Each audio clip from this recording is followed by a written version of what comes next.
2, né? Os que ficarmos vivos seremos arrebatados juntamente. Ou seja, é uma coisa que acontece conjunta. Apesar que ele colocou os mortos primeiro, mas sobe todo mundo junto. Perfeito. É só uma questão de dar esperança para uma igreja que estava se sentindo sem esperança a respeito da volta de Jesus, a respeito das pessoas que morreram. Então, eu acho que o tiro no pé dele está aqui nesse verbo, nessa palavra juntamente. Nós seremos arrebatados juntamente.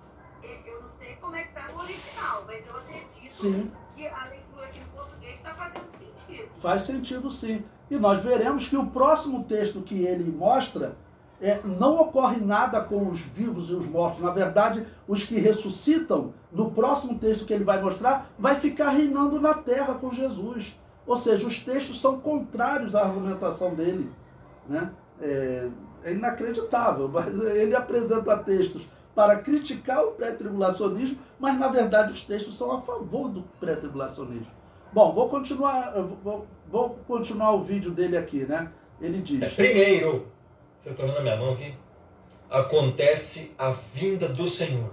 Segundo, os que morreram no Messias ressuscitarão primeiro. Nada vai acontecer com os que estiverem vivos, sem que primeiro ocorra algo que aconteça com os que dormem. Quem é que dorme? Os que morreram no Messias. O que vai acontecer com os que morreram no Messias? Ressuscitarão primeiro.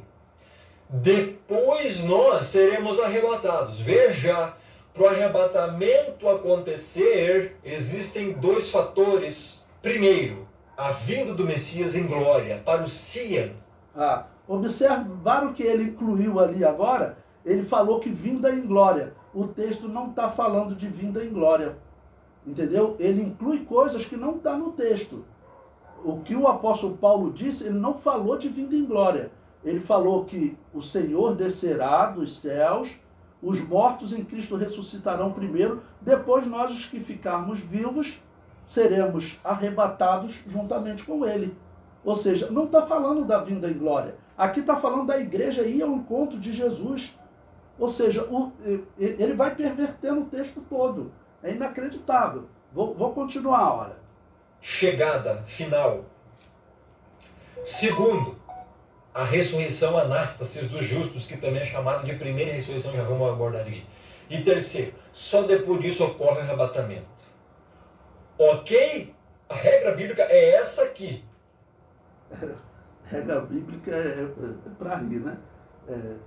Não é regra bíblica, como disse o nosso irmão. Ele está só mostrando uma sequência, tá ok? E o que seria essas regras não tem nada a ver com a manifestação de Jesus em glória. Tanto que o apóstolo Paulo disse claramente que nós vamos ao encontro de Jesus. Então, esse texto que o apóstolo Paulo está falando é o momento em que a igreja vai ao encontro de Jesus. Aí vocês verão, o próximo texto, né, quando ele chegar, vai ser um texto que a igreja veio com Jesus para a terra, para vencer o anticristo, e aí as pessoas vão ressuscitar. Aí nós vamos falar sobre essa ressurreição, porque ele pensa que é a mesma ressurreição. Ele pensa que é a mesma ressurreição e as mesmas pessoas, mas não são. O texto vai deixar muito claro. Vou prosseguir. Quem foge dessa regra bíblica, quem rejeita essa regra bíblica, você já pode chamar de herege pro resto da vida. É herege. Ele é um herege, né? Porque, assim, racionalmente, isso não é regra, mas vamos prosseguir. Herege porque quer. 1 Tessalonicenses 4, 15, 17, já abordamos. Já fizemos aqui a exegese. Beleza. Agora Apocalipse 20, verso 4 e 5. Por quê? Então, esse texto que ele vai mostrar agora, Apocalipse capítulo 20, é que eu aconselho que vocês abram a Bíblia para nós lermos, para vocês lerem, né? Acompanhando, e vocês verão que o texto, ele fala de um outro momento na história. Tá bom? Ele fala depois da grande tribulação, no início do milênio. Tá ok? Então, ele está confundindo. Quem queria falar? O Cristo. Sim. Eu só queria voltar um pouquinho aqui atrás, na minha tradução, está escrito assim: porque o mesmo Senhor descerá do céu com alarido e com voz de arcanjo. Esse alarido aqui, no grego, é gritos, vozes, bastante vozes, significar essas bastantes vozes, esses gritos? Então, isso é usado tanto no Apocalipse para ser um anúncio grandioso, entendeu? E ouvir a voz de muitas águas, ouvir a voz daqueles que ressuscitaram. Então, essa é usada sempre para descrever algo glorioso, tá bom? A questão que nós estamos falando é 2 momentos gloriosos ou um momento glorioso. Ele acha que é um momento glorioso. Somos nós passarmos pela grande tribulação e chegarmos no final da grande tribulação, e ali nós seríamos arrebatados, depois que ocorresse a ressurreição. Entendeu? Então ele está pensando em um momento só. Mas o que a Bíblia deixa claro, por exemplo, Jesus Cristo falou, olha, vai ter um determinado momento que 2 estarão no campo. Um será tomado e o outro será deixado. 2 estarão numa cama. Um será tomado e outro será deixado. É claro que Jesus está falando, então, e esse é o segundo sermão. Jesus fez 3 sermões proféticos. Esse é o segundo sermão profético direcionado à igreja. Então Jesus Cristo está dizendo claramente que vai ter um momento em que as pessoas elas serão tomadas de repente da terra. Okay? E essa expressão, então, nós utilizamos junto ali com o apóstolo Paulo disse, que nós subiremos, ou seja, nós seremos arrebatados ou nós seremos tomados, como Jesus Cristo falou no sermão profético. Tá ok? Então, e essa expressão, quer dizer, isso simboliza um evento grandioso. Tá ok? Representa um evento grandioso. Tá ok? Então, ok, entendi. Então tem um outro significado também nessa palavra alarido, seria sono, pranto, lamúria, seria vários tipos de coisas que podem acontecer ruim. Não se encaixa então nessa vinda de Jesus, nesse significado. Mas não fala de pranto. Alarido fala, por exemplo, tem outras traduções que colocam grande brado, tá ok? Muitas vozes, ou um grande brado, ou seja, aconteceu alguém que falou mais forte do que todos, tá ok? O significado é esse, tá ok? Pois bem, aí se você abriu aí, ele vai ler Apocalipse capítulo 20, e ele vai dizer o seguinte, que a ressurreição de Apocalipse capítulo 20 é a mesma ressurreição de 1 Tessalonicenses 4. E não é aquela ressurreição, o apóstolo Paulo disse que as pessoas subiram para encontrar com Jesus. Você não vai encontrar isso no Apocalipse capítulo 20. E Apocalipse capítulo 20 você vai ver que é uma ressurreição destinada a quem morreu na grande tribulação pelas mãos do anticristo. Que alguns cristãos que não forem arrebatados, é o que a igreja prega. Alguns não foram arrebatados. Tiveram uma vida de fidelidade a Deus por muito tempo, mas se desviou em algum momento, teve um problema, se desviou, ficou. Vai tentar firmar, voltar para a sua fé, o anticristo vai matar. E o texto que ele vai ler agora diz claramente, essas pessoas que morreram pelas mãos do anticristo, por não adorarem a besta, por não receberem o sinal na testa nem na mão, e elas foram martirizadas, tá ok? Foram decapitadas, aí diz que elas ressuscitam. Então, essa ressurreição que ele vai falar agora é uma ressurreição diferente de Tessalonicenses. Tessalonicenses, todos os salvos, tá ok? Desde Abel, ressuscitam.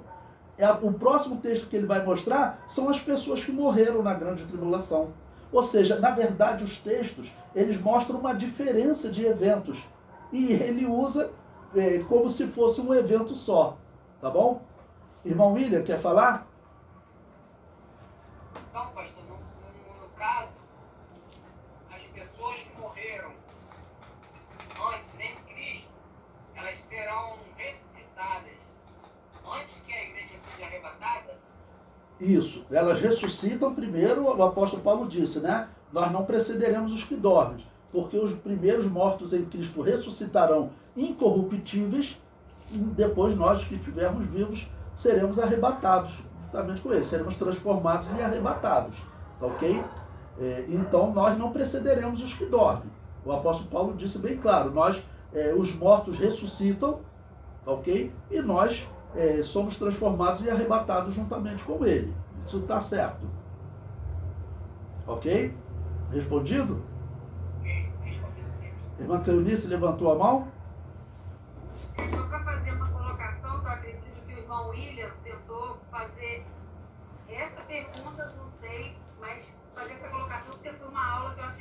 falou que eu nunca me esqueci, de que a ressurreição dos mortos na grande tribulação, ela não é como a que acontece no arrebatamento, em que nós hoje morremos e vamos ficar aguardando para ressuscitar. Isso. Os que morrem no período da grande tribulação é automático. Cai aqui, ou seja, a ressurreição continua em sequência àquela que aconteceu no arrebatamento da igreja.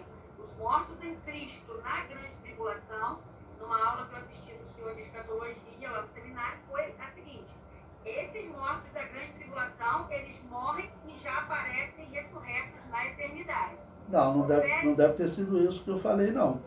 Porque, na verdade, eles ressuscitam no início do milênio. É o texto que nós vamos ler agora. O texto vai dizer claramente quem são esses que ressuscitam no início do milênio. Aqueles que não aceitaram a marca da besta e foram degolados. Né? Ou seja, os que morrem durante a grande tribulação, eles aparecem fazendo uma oração a Deus: até quando, ó santo dominador, não julgas e vinga os que habitam sobre a terra, que os martirizaram? Apocalipse 7. Então isso é a grande tribulação. Eles morrem e ressuscitam quando? Início do milênio. É esse texto que vai ler agora, que vai dizer claramente quem são esses que ressuscitam. São aqueles que morreram pelas mãos da besta, do anticristo, que não aceitaram a marca da besta. Tá certo?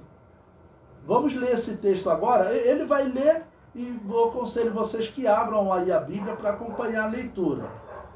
Nós vamos ouvindo. É a segunda regra. Com essas Segunda regra, que não tem regra nenhuma. regras você consegue saber quando o arrebatamento acontece. Por isso que eu estou explicando isso para vocês. Vi também tronos e nestes sentaram-se. Ó, ele está agora em Apocalipse capítulo 20, versículo 4, tá bom? E vi tronos. Aqueles aos quais foi dada a autoridade de julgar vêm das almas dos decapitados por causa do... Ó, então, ele está lendo rápido, né? Isso não é nem didático. Então, eu vou reler o versículo 4 com vocês, tá ok? Ele diz o seguinte, que ele não vai explicando nada, ele vai só jogando, olha. Versículo 4. Você tem que pensar o seguinte: o capítulo 20, ele é o capítulo que ele começa com a prisão de Satanás. Terminou a grande tribulação, capítulo 19, Jesus Cristo veio com a igreja. Tá bom? Isso vai ser um dos pontos fundamentais. Eu vou mostrar para vocês como a igreja aparece em Apocalipse 19. Aí é a leitura longa, né? Eu vou mostrar para vocês lá. É o ponto número 1, para vocês terem ideia dos 10 pontos fundamentais que eu coloco. Então, quando você chega nesse capítulo 20, e vi descer do céu um anjo que tinha a chave do abismo e uma grande cadeia na sua mão. E ele prendeu o dragão, a antiga serpente, que é o diabo Satanás, e amarrou por 1000 anos. Isso aí eu falei para vocês. Os católicos interpretaram que Constantino foi que deu início. Que esse momento aí, Satanás foi preso, foi amarrado por 1000 anos. Os protestantes seguem essa linha, porque eles seguem a doutrina católica. Protestante é um católico alterado, né? Eles seguem essa linha. Aí o que ocorre? Para eles, Satanás já está preso, tá bom? Mas nós sabemos que isso é futuro, não tem como ser passado. Aí ele continua: e lançou-o no abismo, e ali o encerrou e pôs selo sobre ele, para que mais não engane as nações até que os 1000 anos se acabem. E depois importa que seja solto por um pouco de tempo. Pronto, Satanás foi preso. Agora, João, ele vê seres assentarem sobre tronos. Ele diz, ó, e vi tronos, e assentaram-se sobre eles aqueles a quem foi dado o poder de julgar. Quem está aqui? Anjo, você sabe que não pode. Anjo não vai estar julgando homens. Aqui é Jesus e a igreja, que acabou de descer com Jesus depois das bodas do Cordeiro. Olha, Jesus estava com a igreja nas bodas do Cordeiro, está lá em Apocalipse 19. E depois das bodas do Cordeiro, Jesus desceu para dar fim à grande tribulação. Deu fim à grande tribulação no capítulo 19. No capítulo 20, ele vem e prende Satanás. Agora, no versículo 4, ele vê a igreja assentada com Jesus para julgar as nações. Ele nem explica isso, ele está lendo rápido para nem explicar, né? Parece um enrolador profissional, perdoe falar isso, né? Mas, então ele diz, ó, vi tronos e assentaram-se sobre eles aqueles a quem foi dado o poder de julgar. Quem é a igreja? Jesus e a igreja vão julgar. Porque a igreja foi arrebatada 7 anos antes. Vamos continuar o texto e vocês verão que é contrário à explicação dele, olha. E ele prossegue, e vi as almas daqueles que foram degolados pelo testemunho de Jesus e pela palavra de Deus, e que não adoraram a besta nem a sua imagem, e não receberam o sinal na testa e nem na mão, e viveram e reinaram com Cristo durante 1000 anos. Bom, vamos reler esse versículo. Vi as almas dos que foram degolados. Quando que eles foram degolados? Olha, eles foram degolados na grande tribulação, porque está ali. Eles não adoraram a besta nem a sua imagem. Então não está falando daqueles mesmos santos que o apóstolo Paulo disse que iriam ressuscitar antes da igreja ser arrebatada. Aquela ressurreição é outra, porque está tratando de todos os santos. Essa daqui está tratando dos santos que morreram na grande tribulação. Isso está claro. Vou ler o versículo de novo. Olha, e vi tronos, e assentaram-se sobre eles aqueles a quem foi dado o poder de julgar. Jesus e a igreja assentou-se. E vi as almas daqueles que foram degolados pelo testemunho de Jesus e pela palavra de Deus, e que não adoraram a besta. Olha, é a grande tribulação. Não adoraram a besta nem a sua imagem, e não receberam sinal na testa nem na mão, e viveram e reinaram com Cristo durante 1000 anos. O texto está claro que é um grupo específico que morreu na grande tribulação. Ou seja, não é a mesma ressurreição. Por quê? O que as igrejas evangélicas pregam? Isso não é algo novo que eu estou trazendo, tá bom? As igrejas pregam que a primeira ressurreição, ela ocorre em 2 partes. A primeira parte pega todos os salvos desde Abel, no momento do arrebatamento. A segunda parte, no início do milênio, que é esse texto, pega os salvos que morreram na grande tribulação, como foram degolados. Você veja a atualidade desse versículo. Há 10 anos atrás, 15 anos atrás, eu dava aula desse versículo e os alunos falavam assim: pastor, isso é simbólico, né? Porque ninguém mais degola. Degolar é cortar a garganta, né? O que tem sido comum no mundo hoje? Está se levantando o islamismo. O islamismo está fazendo aliança com o ateísmo dos chineses, né? O comunismo. Eles estão fazendo aliança. E na grande tribulação, o mais provável é que vai dominar esses sistemas de opressão. E lá no mundo islâmico, eles dizem que infiéis como nós, eles dizem que nós somos infiéis, nós temos que ter a garganta cortada, degolada. Isso cresceu, né? Teve agora uma diminuição do Estado Islâmico, mas o Estado Islâmico continua brigando lá no Oriente Médio. Então foi profetizado que durante a grande tribulação as pessoas terão a sua garganta cortada. Ok? Então essas pessoas são aqueles que morreram na grande tribulação. Ou seja, não é a mesma ressurreição. Ok? Aí veja, reinaram com Cristo durante 1000 anos. Aí o versículo 5, mas os outros mortos não reviveram, até que os 1000 anos se acabaram. Essa é a primeira ressurreição. Os outros mortos, quem são? São os ímpios, vamos dizer, desde Caim. Eles não ressuscitam no arrebatamento e nem ressuscitam agora no início do milênio. Eles só ressuscitam no final do milênio. Tá bom? Então o que a igreja evangélica vem pregando há um bom tempo, e que eu prego também, e eu estudo esse tema há muito tempo, não tem porquê, irmãos, nós mudarmos a nossa posição. Se você for para a escatologia deles, for ver se ele for protestante, católico, o que ele for, é uma escatologia extremamente confusa, tá ok? Então, veja, o texto que ele está mostrando é um texto contrário ao argumento dele. Enquanto a igreja evangélica sempre pregou, olha, existe uma ressurreição que os salvos participam e a igreja é levada junto com eles. Essa ressurreição aqui, eles não são levados. Eles ficam aqui reinando com Cristo. Eles já estão na terra, ressuscitam e ficam aqui reinando com Cristo. E vão reinar junto com aqueles que estão assentados em trono julgando, que é a igreja arrebatada. Ou seja, isso se encaixa perfeitamente. Vocês verão que dos pontos que eu vou mostrar, dos pontos fundamentais, a grande tribulação, ela normalmente é dito que ela é 7 anos. Por que 7 anos? Porque das 70 semanas de Daniel, que é o momento da relação de Deus com Israel, resta 1 semana.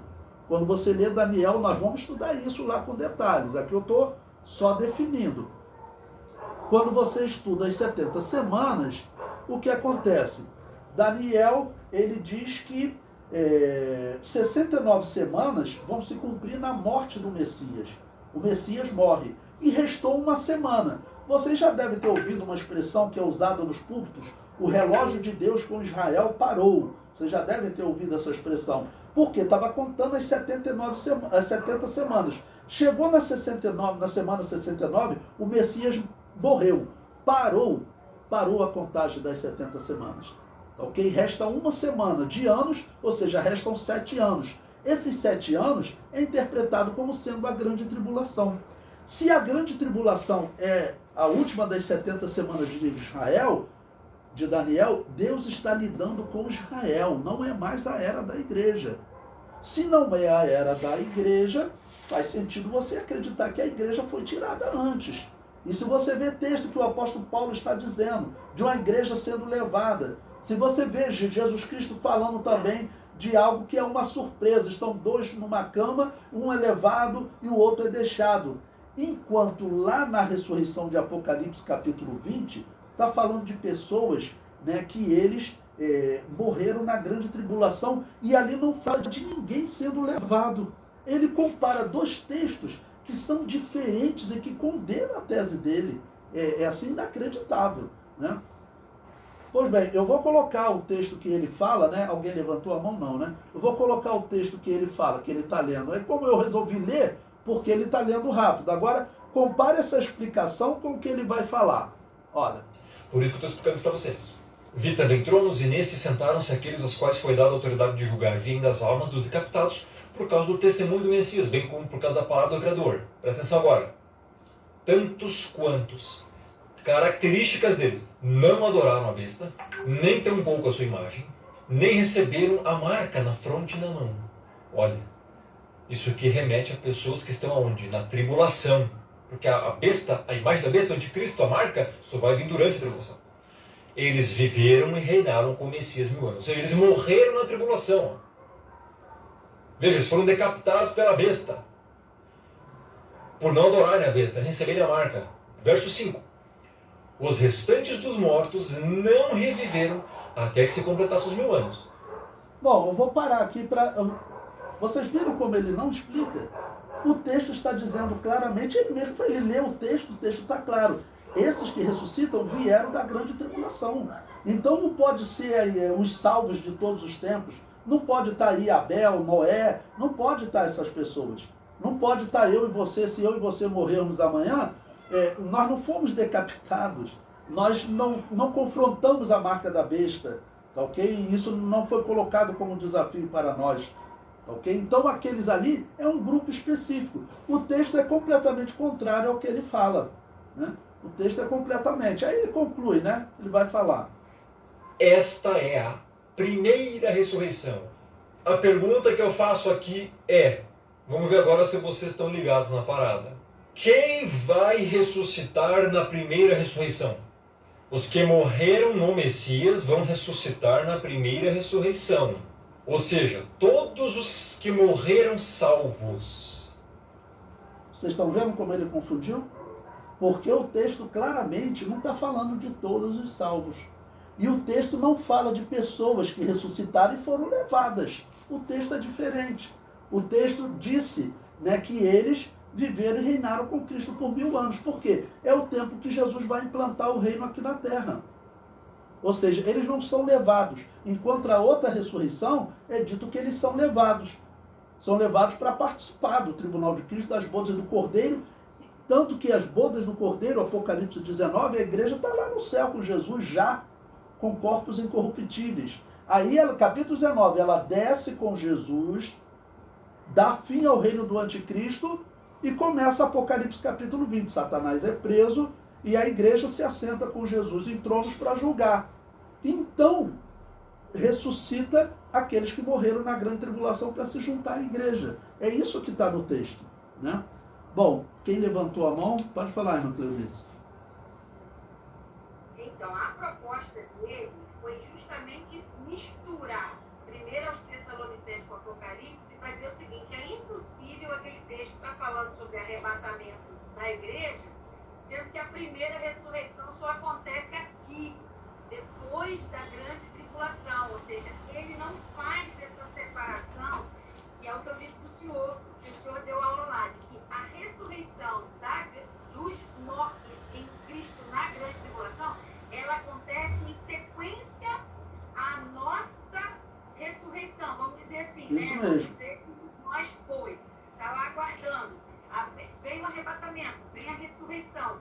Esses mortos, apesar de eles reviverem no início do milênio, mas eles fazem parte dessa primeira ressurreição. Sim. Ou seja, essa ressurreição que está acontecendo aqui, aí o senhor me corrija se eu estiver errado, no início do milênio, então, ela encerra a primeira ressurreição. Perfeito. Iniciou-se no arrebatamento da igreja. É isso? É isso mesmo. A igreja foi arrebatada, infelizmente, alguns ficaram, morreram durante a grande tribulação, porque diz que eles foram, né, degolados, tá ok? E agora eles ressuscitam. Né? E veja que eles ressuscitam no momento que a igreja que foi arrebatada assentou-se no trono com Jesus. Eu quero até assim a opinião de vocês, né? Que se todos puderem participar, peço até o pastor Jefferson para assim, participar, se vocês acham que fica claro, né? Fica claro que o apóstolo Paulo está falando de uma ressurreição seguida de cristãos transformados e sendo levados, tá ok? Nós combinamos com o Apocalipse 19 que esses que foram levados, eles voltam e dão fim à grande tribulação e assentam-se em tronos para julgar. E depois os que morreram na grande tribulação, eles são ressuscitados e já ficam ali reinando com Jesus e com a igreja que tinha sido arrebatada antes. Eu acho essa explicação, é a explicação fácil de você entender no texto. Se você entender diferente, você tem que abandonar algumas coisas. Ele leu claramente, e essa ressurreição são as pessoas que morreram na grande tribulação. Aí depois ele começa a falar de todos. Né? Então eu considero isso assim bem claro, como ele está iludido, ele está perdido, ele não sabe o que ele está falando, né? Porque ele lê no texto que está falando de um grupo específico que foi degolado por não aceitar a marca da besta, e aí daqui a pouco ele diz, não, essa ressurreição aqui é de todos. E como essa ressurreição ocorre no início do milênio, ocorre depois da grande tribulação, né? Início do milênio, depois da grande tribulação. Então ele está dizendo que toda a igreja passou pela grande tribulação e ressuscitou agora. Mas o texto diz claramente que não são todos, é uma ressurreição que participa aqueles que morreram na grande tribulação. Eu gostaria da opinião de vocês, participem aí para eu poder ouvir, porque aos meus olhos, isso é claro, mas o professor ele precisa também ver como os alunos pensam, né? Então, se vocês puderem opinar, me ajuda. Irmã Cleonice, que levantou a mão, se quiser falar. Então, ele não enxerga essa nossa forma de interpretar. Ele pega Apocalipse para poder empurrar Tessalonicenses para junto na mesma circunstância. Ele quer dizer o seguinte, não dá para eles serem ressuscitados se esses aqui não forem, porque a regra, segundo ele, a regra é de que nós não podemos ser arrebatados sem que os mortos sejam ressuscitados. Aí é que vem a questão de a gente ficar parando na internet para ouvir esse tipo de coisa. Eu nem paro, né? Eu nem paro. Porque isso é que confunde. Ele lê e não explica. Ele joga o texto. A pessoa que é idoso, que tem pouco entendimento e que não for buscar, ele diz que faz exegese. Ele diz que fez exegese.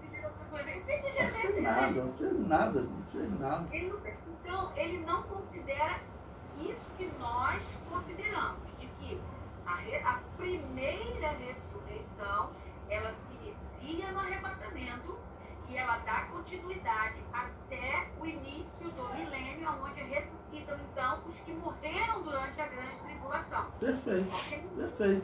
perfeito. Esse caminho nós vemos que ele é lógico no texto, tá bom? O texto de Tessalonicenses, o apóstolo Paulo fala, vamos dizer, dos que morreram em Cristo. Ele está englobando todos, tudo bem. Agora, lá de Apocalipse, ele fala os que morreram nas mãos da besta. Isso está muito claro no texto. Né? Mais alguém gostaria de opinar, falar, para ver se entendeu? Irmão Roberto, pode falar. É a mesma visão que o senhor e o que a irmã Cleonice colocou aí. São dois textos totalmente diferentes. Não pode pegar um texto onde pessoas vão ser arrebatados na tribulação com os textos de 1 Tessalonicenses. Acho que para mim fere completamente o texto. Perfeito, perfeito. Eu também concordo. Para mim o texto está muito claro. Não é o que ele está falando, mas eles batem no peito aí na internet, todos falam, né?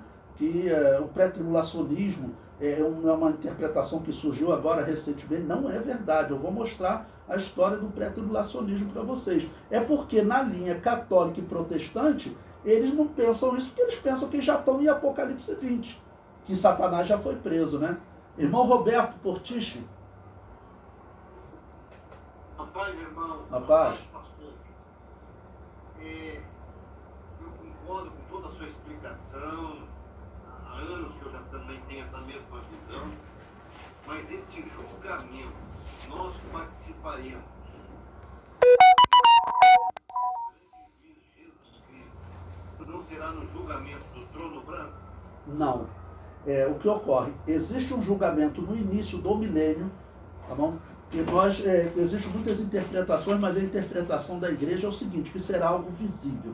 Jesus virá, todo olho verá, e ele vai, vamos dizer, acabar com esse reino satânico. Nós vemos como o satanismo está crescendo no mundo, e durante o milênio, Jesus vai reinar aqui na terra, a Bíblia diz, com vara de ferro. Esse julgamento aqui, ele segue um reinado, ele é seguido por um reinado de Jesus, tá bom?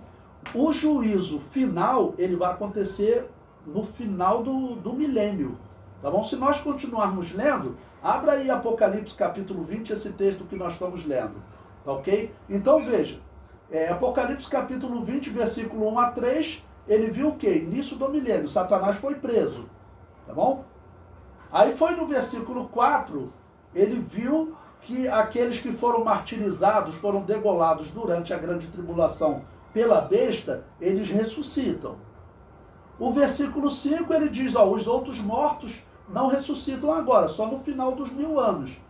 Mas já teve um julgamento, porque ele viu assentar-se em tronos. Esse julgamento é o quê? Olha, a lei na terra agora será essa, tá bom? Então teve um julgamento. Aí os outros mortos vão ressuscitar 1000 anos depois. Ele prossegue. Versículo 6. Bem-aventurado e santo aquele que tem parte na primeira ressurreição. Sobre este não tem poder a segunda morte. Ótimo. O versículo 7. Acabaram-se os 1000 anos. Olha, então foi 1000 anos de reinado. Aquele julgamento, esse texto aqui, ele pega 1000 anos. A igreja sentou-se em trono com Jesus, tá ok? Começou o milênio. 1000 anos de paz. No final dos 1000 anos, Satanás é solto. Versículo 8. Ele engana as nações. No versículo 9, ele sobe para fazer uma guerra contra Israel, tá ok? O versículo 10, Satanás, ele é vencido. E aí, viu um grande trono branco. Ou seja, aqui começa o juízo final. É importante uma questão do juízo final, que as pessoas colocam assim, no juízo final, eu vou ouvir aquela palavra de Jesus, eu vou ser ovelha lá, no juízo final. No juízo final, a igreja está em corpos incorruptíveis. A igreja estará julgando as pessoas, os ímpios e aqueles que viveram no milênio. O juízo no final do milênio, que é o juízo final, é um juízo para dizer quem vai para o céu ou para o inferno. Aquele juízo no início do milênio é para determinar as leis do reino. Tá bom? Então são dois juízos. Aquele juízo do início do milênio, ele não determina vida eterna e condenação eterna. Pode falar.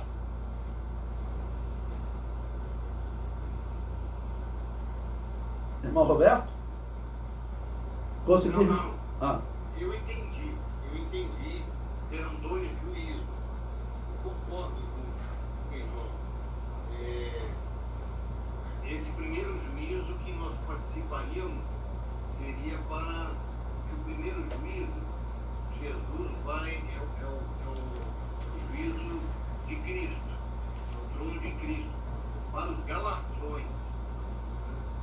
Então, a nossa participação então seria para, nesse sentido, isso aí que eu não tinha entendido muito. Não, ok, vamos lá. Esse aqui também não é o juízo para galardão. O juízo para galardão, o juízo das nossas obras, a Bíblia ela não determina tempo, mas normalmente ele é colocado logo após o arrebatamento da igreja, Tá ok? Porque a igreja recebeu corpos incorruptíveis. Todos os santos, né, que creram no Messias ressuscitam, tá bom? E a igreja viva é transformada e são levados. Nesse momento ocorre o tribunal de Cristo. O tribunal de Cristo, ele é um tribunal para julgar as nossas obras, como nós fizemos a obra de Deus, com qual intenção. Era sempre a melhor das intenções de salvar almas. Tem pessoas que fazem por outros interesses, né? Tá ok? Mas julgar o porquê nós fazemos as nossas obras em prol do Evangelho. Esse é chamado Tribunal de Cristo. O apóstolo Paulo: não sabeis que todos nós devemos comparecer diante do Tribunal de Cristo? E lá ele compara que as nossas obras serão como ouro, prata, pedra preciosa, madeira, feno e palha. Aquele ali é um tribunal que ocorre, normalmente é colocado logo após o arrebatamento, apesar da Bíblia não colocar tempo, tá bom? Então a igreja seria arrebatada, participaria desse tribunal de Cristo, do julgamento das obras, participa das bodas do Cordeiro, depois ela vem em glória com Jesus para dar fim à grande tribulação e inicia o milênio. No início do milênio, aí existe um segundo julgamento, mas esse é julgamento das nações. Por quê? Elas vieram junto ao anticristo para destruir Jerusalém.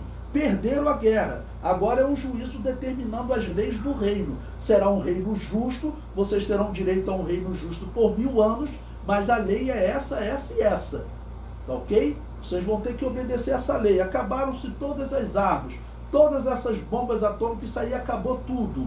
Né? Tá proibido fazer, construir qualquer tipo de bomba. E quem é que vai conseguir enganar o Messias? Não tem como. Então esse é um julgamento no início do milênio para determinar as leis do reino. Então vamos lembrar, o primeiro foi o Tribunal de Cristo, que ocorre logo após o arrebatamento para nós recebermos galardões das nossas obras. O segundo é esse juízo no início do milênio para determinar as leis do reino de Deus aqui na terra. E o terceiro é o juízo final.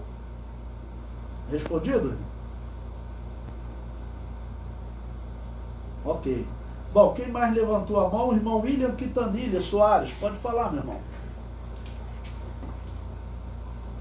Pastor, então, no caso do julgamento do trono branco, quem estiver passando pela era milenar, aqueles que morrerem,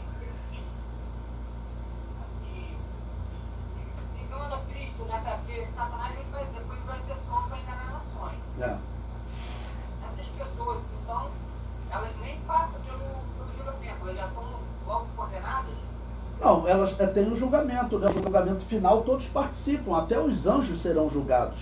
Todos os ímpios, tá bom? Os ímpios, quem participa no juízo final?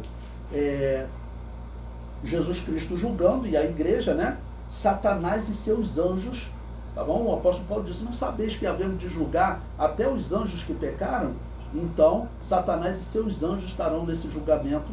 Os ímpios de todos os tempos, ok? Desde Caim, e também aqueles que morreram durante o milênio, aceitando o reino de Deus. Esses aparecem como ovelha no juízo final. No juízo final, as ovelhas não somos nós.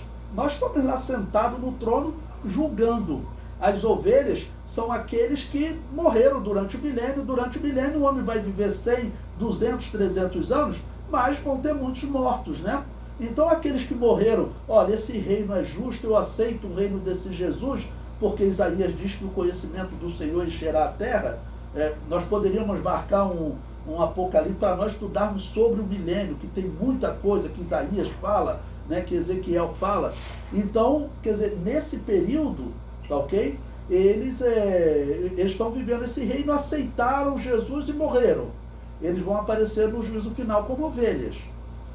E os bodes são os ímpios, desde Caim até aqueles que participaram dessa última rebelião com Satanás. Esses são os bodes, tá ok? Então, esses que morrerem durante o milênio, eles são levados imediatamente diante do trono branco, tá ok? Porque é a sequência. Né? Se você continuar lendo lá, né, ó, versículo 11, depois que o diabo é destruído, ele fala: e viu um grande trono branco, ou seja, é o juízo final. E aí Satanás, seus anjos e os ímpios, todos eles comparecem no juízo final. Daqueles que morreram durante o milênio também, aceitando o reino de Jesus, eles serão as ovelhas do juízo final. Respondido, meu irmão? Sim, sim. Ok. Bom, próximo aqui, irmã Cleonice. Pode falar, irmã Cleonice. Então, essa questão, e voltando um pouquinho aqui, Vitrômenos e assentaram-se sobre eles aqueles a quem foi dado o poder de julgar. O senhor citou ali até um texto onde nós estaremos participando desse juízo.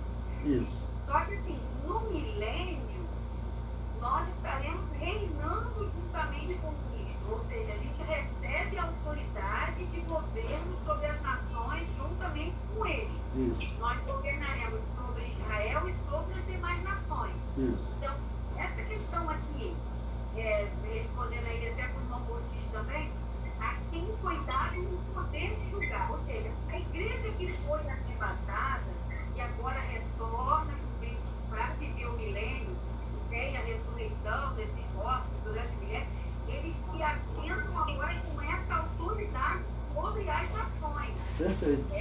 Assim como o cordeiro agora vem como leão, a igreja que foi oprimida, maltratada, surrada, ela volta agora com poder, ela volta agora também como autoridade dentro desse tempo do milênio. Eu ia até citar o julgamento das nações, mas não cabe aqui, né? Porque tem esse juízo também para acontecer, que o senhor não fez citação. O senhor falou só do juízo do trono branco e do juízo... Não, esse aqui do versículo 4 é o juízo das nações, que é o juízo para implantar as leis do reino. Esse é o juízo das nações. O senhor não fez a citação como juízo das nações. Isso, certo. Então, é o que cabe aqui dentro. E eu vou até perguntar algo para o senhor para poder ver se o entendimento está correto dentro daquilo que eu aprendi, que a gente está sempre voltando para poder não esquecer e melhorar. Essas nações que são julgadas aqui nesse primeiro momento em que vamos adentrar o milênio, se elas vieram com o anticristo para batalha ali do Armagedon, onde Cristo vai pisar no Monte das Oliveiras, né, onde ele aparece em poder, grande glória, elas não entram no milênio, né? Elas serão exterminadas. Não, vamos abra lá no livro de Zacarias, elas entram no milênio e a profecia diz que muitas delas se convertem, porque elas foram enganadas por Satanás. Na verdade, a humanidade toda vai ser enganada por Satanás. Então deixa eu complementar minha pergunta, que talvez eu não fiz ela de forma completa, e não possa perder muito tempo, uma pergunta minha errada. Olha só. Haverão nações convocadas pelo anticristo para irem ali no vale, certo? De Megiddo, para poder fazer aquele confronto. Aí Cristo vem e pisa no Monte das Oliveiras. Os que aceitaram ir, eles não vão cair ali mesmo, pelo assopro da boca? Então, vamos lá. As nações que foram convocadas, as pessoas que aceitaram ir, elas não entram, estão sendo julgadas ali mesmo. E aqueles que não aceitaram marchar contra Israel entram no milênio. Isso. Então, ali na batalha do Armagedon vai ter uma grande mortandade, né? Não sei dizer se será 100% do exército do anticristo, mas eles serão derrotados. Aqueles que morrerem ali, eles vão aguardar a segunda ressurreição, tá ok? Mas, por exemplo, eles estão representando nações, né? Talvez o chefe, vamos dizer, tá lá o líder da China, ele mandou os seus soldados morrerem. Agora, esse líder da China, ele não morreu, um exemplo, né? Tá bom? Aqueles que morrerem ali, sim, eles vão esperar o juízo final. Mas aqueles que sobreviverem, ali das pessoas que lutam, eu vou ler esse texto de Zacarias para vocês poderem entender. Zacarias capítulo 14, tá bom? Desliguem os microfones, por favor. Vamos lá, eu vou ler esse texto. Abram em Zacarias capítulo 14, vocês verão que esse texto, ele fala exatamente, tá bom, de um momento final, ok? Quando Israel vai estar passando por uma batalha que vai envolver uma luta contra todas as nações do mundo, tá bom? Aí vocês, vou ler a partir do versículo 14, do 14 ao 16, tá bom? Uma questão só, vou fazer uma pergunta para vocês. Qual é o sétimo tempo determinado por Deus que eu falei? Alguém lembra? Não, esse é o sexto. O último, que é o milênio. É o pedido perdão. Não. Que precisa da arca. Não, esse é o sexto, é o Yom Kippur. O sétimo tempo determinado, ele é o tabernáculo. Que também, por que ele era chamado de tabernáculo? Porque eles ficavam em tendas ou cabanas, tá bom? Então era tempo determinado do tabernáculo ou das cabanas, ou das tendas, tá ok? Então veja essa guerra final. Zacarias 14, versículo 14. E também Judá pelejará em Jerusalém, e se ajuntarão em redor as riquezas de todas as nações, ouro e prata e vestes em grande abundância. E será a praga dos cavalos, dos mulos, dos camelos e dos jumentos e de todos os animais que estiverem naqueles exércitos, como foi a praga deles. Vocês podem ler todos os versículos anteriores, que ele está falando dessa batalha. É a batalha do Armagedon, no final da grande tribulação. Aí chega o versículo 16, os exércitos foram vencidos, os cavalos, né? Aí veja o versículo 16. E acontecerá que todos os que restarem de todas as nações que vieram contra Jerusalém subirão de ano em ano para adorar o Rei, o Senhor dos Exércitos, e para celebrarem a festa dos tabernáculos, ou a festa das cabanas. Ou seja, Zacarias diz... Zacarias diz que as pessoas vão ser enganadas por Satanás. Irmãos, me mandaram um vídeo recentemente que nos Estados Unidos, olha só a situação, o satanismo é considerado religião. E nos Estados Unidos, os satanistas entraram com um pedido na justiça dizendo, olha, se ensinam cristianismo, nós temos direito de ensinar satanismo, porque são religiões iguais. Vocês podem pesquisar o que a justiça americana fez, autorizou. Os pais fizeram, não, eu vou tirar meu filho. Mas você encontra na internet, né, uma figura que eles fazem como um negócio de carnaval, um indivíduo com a fantasia de Satanás, junto com crianças. Não sei se vocês já viram essas imagens. O satanismo está crescendo muito no mundo, irmãos. O mais provável é que durante a grande tribulação, né, as pessoas sejam enganadas e seja dito para eles que é melhor servir a Satanás do que servir a Deus. Que isso pode ser diretamente. Eu estou colocando como hipótese, né? Por quê? Porque, por exemplo, hoje o cristianismo está muito difamado, irmãos. O que as pessoas dizem? Eles dizem que o cristianismo, pensando no catolicismo, ele matou durante milênios. Só que não era o cristianismo, era o catolicismo. Então eu já estive conversando com ateus, que eles falaram, o que vocês cristãos fizeram, mataram aí na história, queimaram pessoas, e eu tentando explicar a ele que não fomos nós cristãos, aquilo foi a Igreja Católica, é uma falsa religião, é a Babilônia apocalíptica, mas eles simplesmente não aceitam, o cristianismo está difamado. O cristianismo, ele é visto, tem um livro, irmãos, que um filósofo escreveu, o livro negro do cristianismo, ele conta aquelas violências da Igreja Católica e diz que tudo aquilo ali é o cristianismo. Quando foi feita a Revolução Francesa, o Diderot, um dos líderes da Revolução Francesa, ele disse o seguinte, que para a humanidade ser feliz, tem que acabar com os reis, não pode haver mais monarquia e não pode haver mais religião. Isso ele resumiu numa frase, só seremos livres quando o último rei foi enforcado nas tripas do último sacerdote. Tá bom?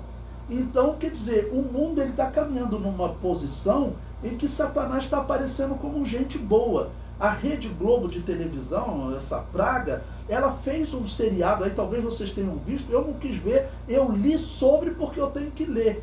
Mas era um seriado em que aparecia Satanás e Deus. Deus, ele aparecia em alguns momentos só dando ordem para a humanidade. E Satanás era um ser simpático que estava aqui entre os homens tentando ajeitar as coisas. Vocês talvez tenham visto, eu não sei o nome dessa série, mas isso aí foi passado pela Globo. Tá bom? Que Satanás é um ser simpático, enquanto Deus era só um autoritário que dava ordem. Foi feito um filme, irmãos, sobre Noé.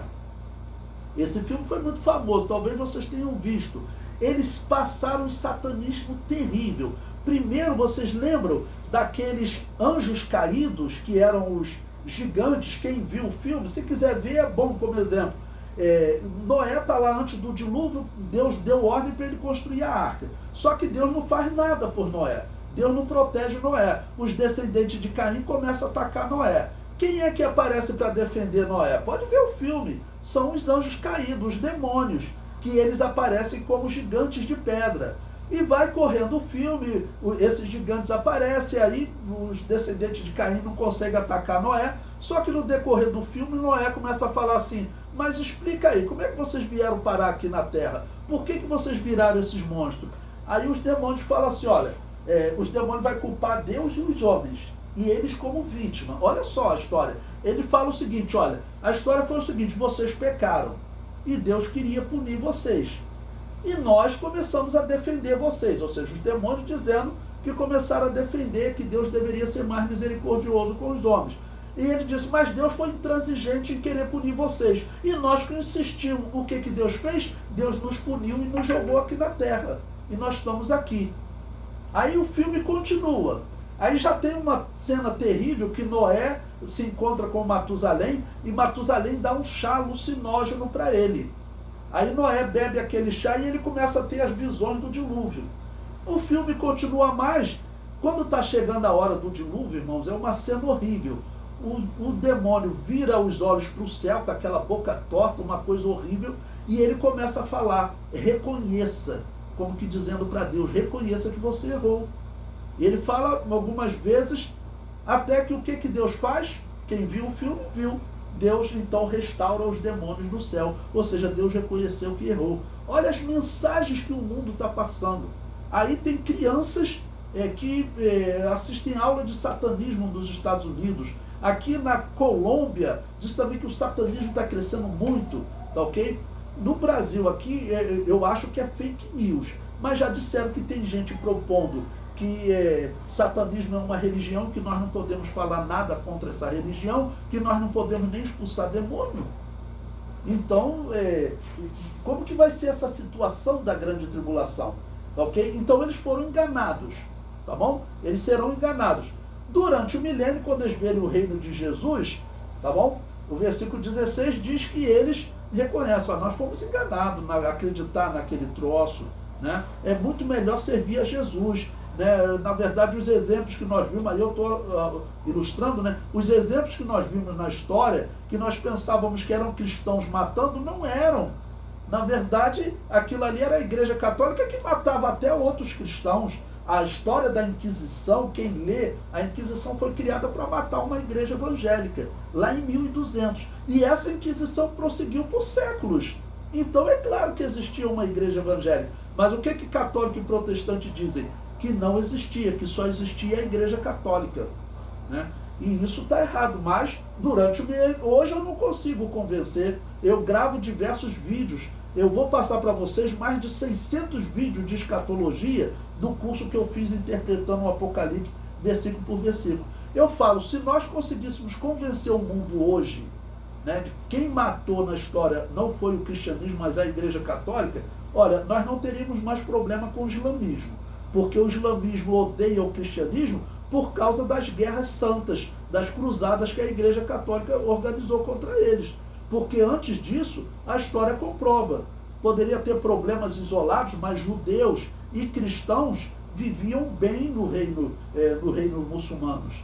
Mas quando a Igreja Católica começou a organizar a Guerra Santa, aí até hoje os muçulmanos, eles odeiam os cristãos e nos chamam de infiéis e diz que tem que cortar a nossa garganta. Outro exemplo, nós não teríamos problema com o comunismo. Karl Marx e os teóricos do comunismo, eles diziam o seguinte: olha, a religião tem que ser controlada, porque o cristianismo sempre esteve do lado dos ricos, e isso não é verdade. O catolicismo sempre esteve do lado dos ricos e dos poderosos, porque eles estavam governando os reis. O Apocalipse diz que essa mulher, essa religião falsa, essa Babilônia apocalíptica, esteve assentada sobre 5 reinos, que é o Egito, o Assírio, o Babilônio, o Medo, Persa e Grego, e o anjo prossegue. Ele está assentado sobre o 6º, que é o romano, e estará sentado sobre o 7º, que é do anticristo. Então, hoje, se eu conseguisse convencer os comunistas, o comunismo falava: então nós não temos problemas com os cristãos, né? Deixa os cristãos agirem livremente, porque eles não vão atrapalhar o governo, porque eu pensava que eles estavam sempre apoiando os ricos e prejudicando os pobres. Olha quantos problemas nós nos livraríamos, né?